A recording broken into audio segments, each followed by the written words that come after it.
एक समय की बात है, एक न्यायप्रिय राजा वीरेंद्र, जो अपने प्रजाजन की भलाई के लिए हमेशा चिंतित रहते थे। उनकी रानी सुमन अपनी बुद्धिमता और करुणा के लिए जानी जाती थीं।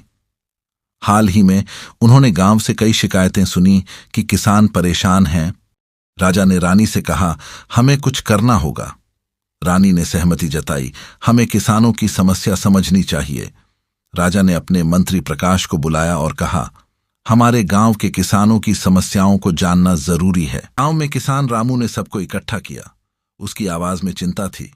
हमारी फसलें सूख गई हैं और हमें कोई मदद नहीं मिल रही। गांव वालों ने सहमति जताई, हमें न्याय चाहिए। गांव वाले दरबार में पहुंचे। राजा ने सबको सुनते हुए कहा, तुम्हारी समस्या क्या है? किसान रामू ने कहा, हमारी फसलें बर्बाद हो गई हैं और हमारे पास खाने के लिए कुछ नहीं है।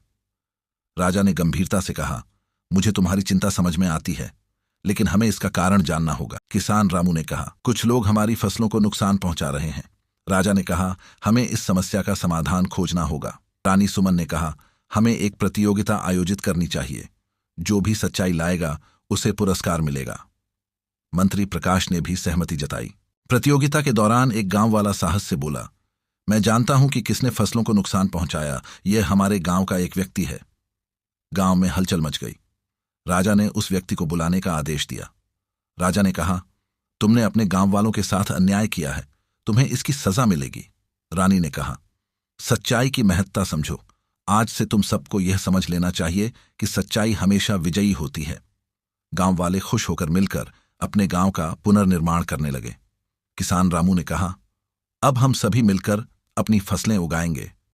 इस कहानी से हमें यह सीख मिलती है कि सच्चाई और न्याय की हमेशा जीत होती है और एकता में ही हमारी ताकत है।